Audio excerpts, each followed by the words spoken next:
Bonjour à tous, j'espère que vous allez bien. Moi ça va.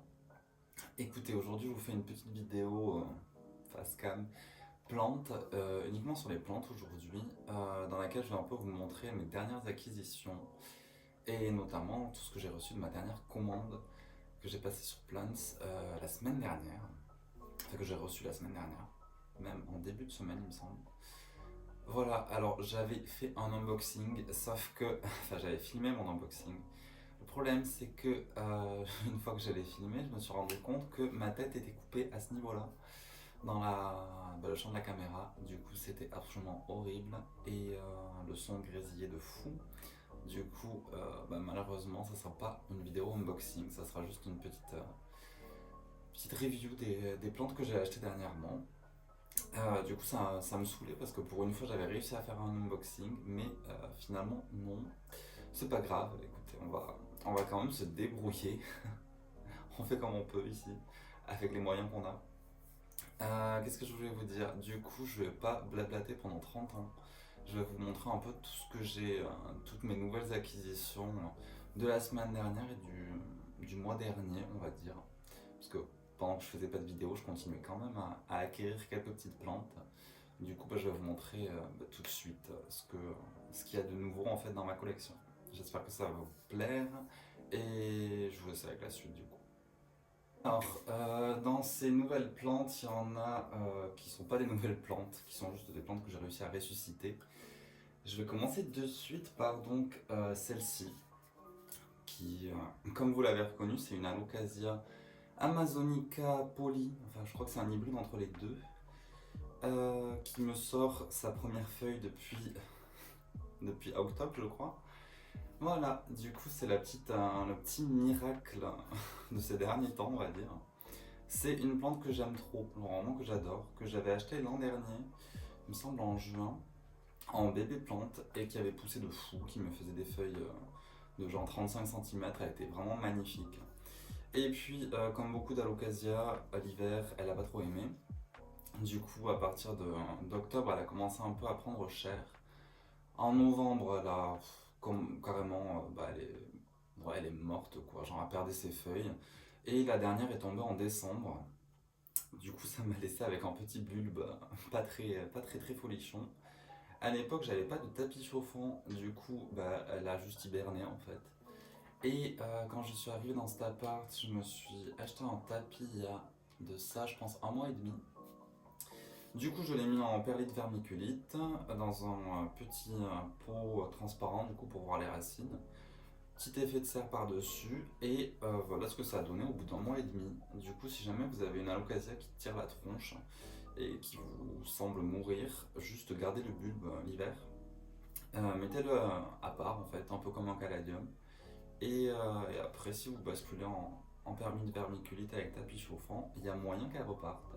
Du coup voilà, c'est un peu ma fierté vraiment totale de ces derniers temps. En plus là, je sais pas si vous voyez, mais elle a fait une autre petite feuille, enfin ça commence un peu à pointer. Du coup voilà, je suis trop content parce que c'est une plante que je trouve magnifique, qui est un peu capricieuse, on va pas se mentir, mais du coup c'est encore plus valorisant de l'avoir ressuscité. Voilà, donc la grosse fierté de ces derniers temps, l'Alocasia Poli qui revit. Ensuite, il y a pas mal de choses à montrer. Je vous avais parlé de ma commande Plants. Du coup, qu'est-ce que j'ai eu dans cette commande? Vous me demandez. J'ai eu en premier ce bébé, qui est trop mignon. Ce bébé Calathea makoyana, qui est absolument trop choupi. Voilà, c'est un de mes Calathea préférés. J'en avais d'ailleurs en magnifique. Enfin, j'en avais. Il appartenait à mes anciennes colocs, et du coup, quand je suis parti de l'appartement où j'étais, je l'ai laissé. Et ça me manquait, honnêtement. J'avais envie d'avoir à nouveau cette plante dans ma collection. Et j'en trouvais pas des. J'en voulais une petite en fait pour vraiment la faire pousser moi-même. J'en trouvais des grosses en magasin, genre fleuriste ou quoi. Mais évidemment, les magasins de fleurs, les fleuristes sont assez chers. Du coup, ça me faisait quand même un peu mal de payer presque 40 € pour une grosse Calathea.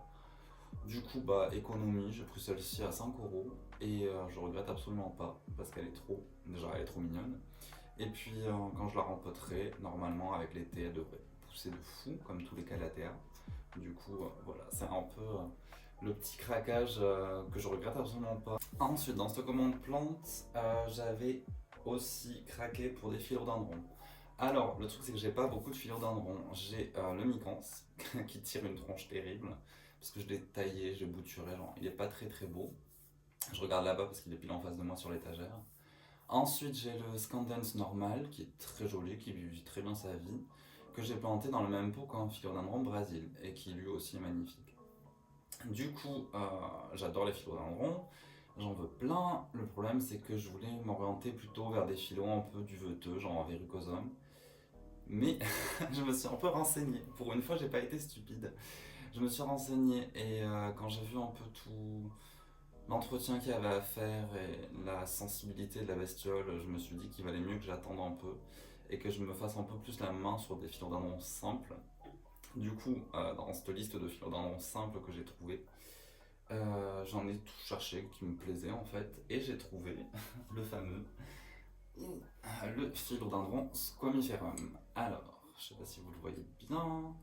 Normalement, on le voit bien. C'est le philodendron poilu, moi je l'appelle comme ça, parce que comme vous pouvez voir, il a ces grosses tiges recouvertes d'espèces de poils un peu rigides, et je trouve ça vraiment trop stylé. J'aime aussi beaucoup la forme de ses feuilles, qui est très découpée comme ça. Je trouve ça trop joli. Et celui-ci, du coup, en plus, est en bonne forme parce qu'il a ce gros bouton de feuilles en fait, qui devrait donc me sortir une grosse feuille dans pas longtemps. Du coup, je suis plutôt super content de cet achat parce que c'est une plante qui est réputée facile, que j'avais déjà vue un peu partout et qui me plaisait beaucoup. Du coup, trop content de l'avoir acheté. Ensuite, je vous ai dit philodendron, j'ai pris ce petit truc trop mignon. C'est un philodendron Florida Green Beauty que lui, du coup, j'ai pris en baby plant parce ils en avaient tout simplement pas en plus grand. Du coup, là, il a son feuillage de bébé, c'est-à-dire qu'il n'est pas encore très découpé, très marqué, mais quand il est adulte, il est beaucoup plus découpé, il se ressemble un tout petit peu au squamiferum, mais il n'a pas les poils du coup. Et j'ai trouvé très joli en photo, donc je me suis dit que c'était une bonne idée de me lancer là-dedans et de tester un petit philodendron assez réputé simple, quoi. Du coup, voilà pour les philodendrons. Je vais vous montrer ensuite d'autres petits trucs, toujours dans ma commande plantes parce que j'ai vraiment craqué. J'ai pris ce petit Alocasia Silver Dragon. Hop, je pense là. Ouais, la feuille la plus mature c'est celle-ci. Qui du coup c'est encore un bébé donc on voit pas encore tout à fait les petites. Comment dire, le côté argenté en fait.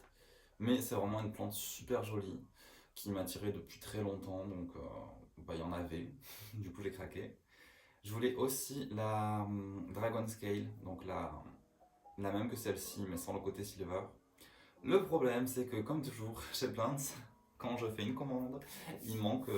Enfin, il y a des plantes que je veux qui sont pas disponibles, qui sont en rupture de stock et ils te disent que ça va être à nouveau restocké d'ici 2-3 semaines. Et sauf que bah, là, comme il y avait beaucoup de plantes que je voulais, je n'ai pas attendu.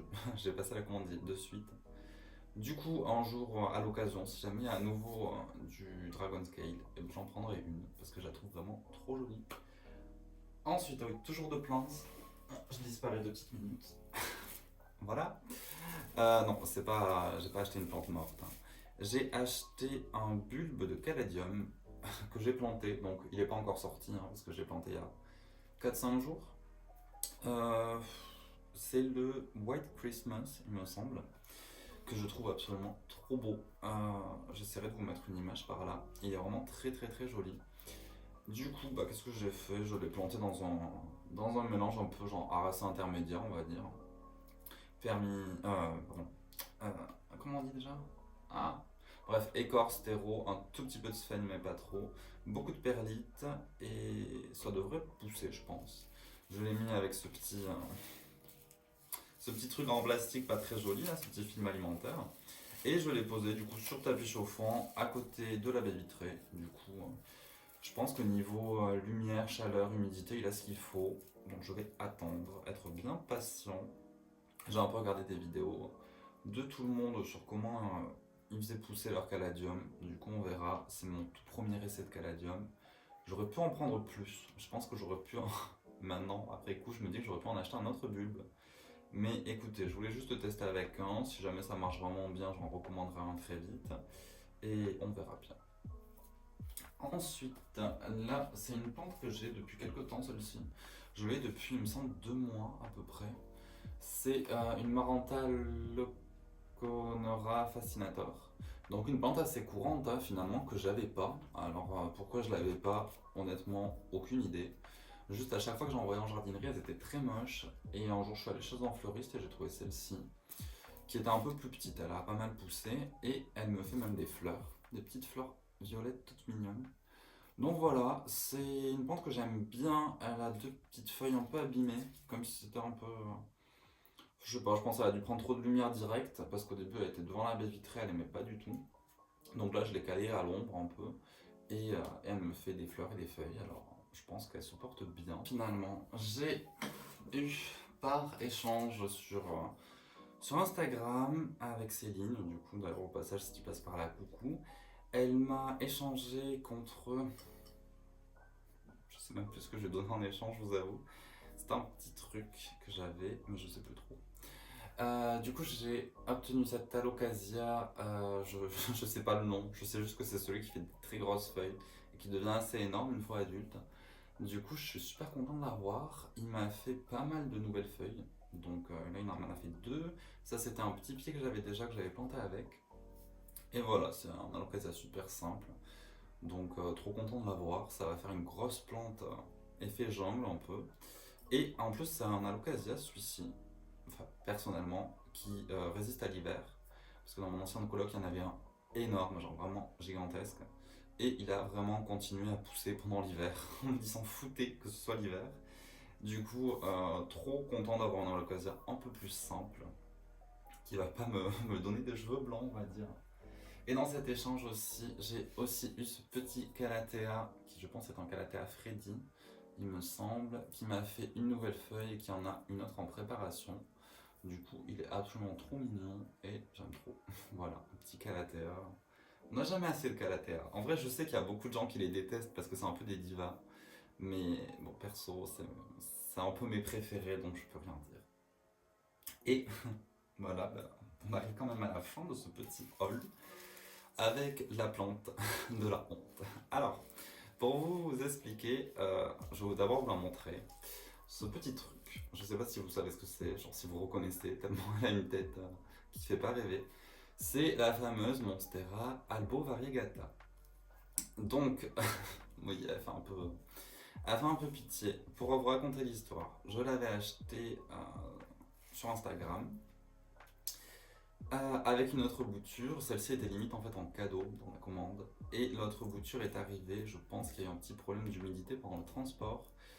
Parce que c'était une feuille assez grande avec beaucoup de vert, mais quand même de jolies variégations blanches. Elle est arrivée donc avec son nœud et sa racine aérienne, pas de problème, mais je pense que pendant le transport, la sphaigne qu'il y avait autour a un peu fait pourrir le nœud. Et quand je l'ai planté, je l'ai mis dans un mélange perlite sphaigne. Quand je l'ai plantée, en 2 jours, elle a été totalement pourrie. C'est-à-dire que le petit point de pourriture qu'il y avait au niveau du nœud, que j'avais désinfecté, genre un peu coupé, désinfecté, en fait, le point de pourriture est parti dans toute la plante et l'a totalement bousillé. Donc bah, je l'ai jeté. C'est assez horrible, mais j'étais très très très déçu. Après, c'était des petites boutures simples, on va dire, que j'ai pas payé cher pour des Monstera Variegata. Donc ça, c'est pas un problème. Le prix n'est pas. J'ai pas dépensé 100 € dans une plante, quoi. Je suis pas dégoûté à ce point. Ça m'a un peu fait râler quand elle est morte quand même aussi vite. Et heureusement, dans cette commande, il y avait donc ce petit trognon en cadeau qui avait des feuilles en meilleur état, hein. C'est juste que je lui mets trop d'humidité dans la tronche, alors elle n'a pas aimé. Celle-ci donc c'est un joli tronçon quand même, et puis il va un peu plus loin, il y a quand même deux nœuds. C'est donc un petit tronçon de Monstera variegata qui avait ces deux feuilles et qui, pareil, quand je l'ai planté dans de la sphaigne, a pourri. Donc toutes ces racines qu'il avait ont pourri en une semaine. Donc je sais pas gérer la sphaigne, je sais pas en fait. Donc, de dépit, je l'ai déterré, j'ai coupé toutes les racines, j'ai laissé que la racine aérienne qu'il y avait dedans. Et les deux feuilles. J'étais un peu dégoûté. Et je me suis dit, écoutez, on va tenter. Du coup, je l'ai mis en mélange vermicule-vermiculite, dans un petit récipient transparent pour voir si ça pousse. J'ai mis sur tapis chauffant, devant la baie vitrée. Au début, j'avais mis un sac plastique dessus, mais finalement, ça m'a fait brunir la feuille. Du coup, c'est pas terrible. Je l'ai enlevé. Et depuis, je sais pas si vous voyez, je vais essayer de vous filmer ça. Ça va être assez laborieux, je pense. Voilà. Depuis, il y a une petite racine aérienne qui a bien poussé, qui doit faire 1,5 cm, qui est passée de là au terreau. Et je sais pas si on voit, hein, mais moi je le vois, il y a une petite feuille qui est en préparation dans cette feuille-là. Donc je pense qu'elle est plutôt pas tirée d'affaire, mais au moins il y a un signe positif de croissance. Elle ne pourrit plus du tout depuis 3 semaines. Elle est sur son petit tapis chauffant, elle vit sa vie. Elle m'a sorti sa racine qui s'est bien plantée. Elle a donc la feuille qui est enceinte entre guillemets. J'arrive à voir un peu qu'il y a du vert sur la feuille, donc ça c'est bien parce que c'est une plante qui est quand même assez blanche. Et souvent les Monstera variegata trop blanches sont pas viables. Du coup, honnêtement on verra. Je ne mettrai pas ma main à couper, qu'elle qu'elle repartira bien. Je sais pas du tout. Je sais que j'aurai pas l'équivalent de ma grosse Monstera verte là dans 6 mois. Mais je me dis, si au moins elle fait une nouvelle feuille, qu'elle fait une petite racine, c'est qu'elle est vivante. On verra si elle est viable. Et honnêtement, je pense que si jamais plus tard je veux une grosse Monstera variegata, j'achèterai, je pense, une bouture de 2 feuilles à peu près, avec plutôt 2 nœuds et un peu de racines. Je prendrai une bouture un peu plus de qualité, enfin de qualité, genre plus développée, on va dire. Et ça devrait être plus facile, parce que j'aime bien me compliquer la vie et prendre des petites boutures pas très en forme. Du coup, c'est tout. Je fais que parler. C'est horrible. La vidéo va faire 25 minutes. Donc, c'est tout pour les nouvelles plantes, pour la petite update, les nouveautés de ma collection, on va dire. J'espère que c'est une vidéo qui vous aura plu. Je compte vous faire bientôt une petite vidéo où je vais vous faire une update pardon, de toutes les plantes de ma collection. Genre vous montrer la Monstera énorme qui est juste à côté de moi, qui a poussé de fou, les Calathea qui sont toutes reparties, les Alocasia qui sont plutôt en forme, mon bégonia qui est énorme. Je vous ferai une petite update donc, de tout ça. En attendant, je vous laisse pour aujourd'hui, c'est tout. La vidéo était assez longue comme ça. Je vous fais des gros bisous et n'hésitez pas à me dire en commentaire ce que vous avez pensé de cette vidéo. Si vous avez des questions, des suggestions, tout ça, c'est avec plaisir que j'y répondrai. Et voilà, je vous fais de gros bisous et bonne journée. À la prochaine. Bye.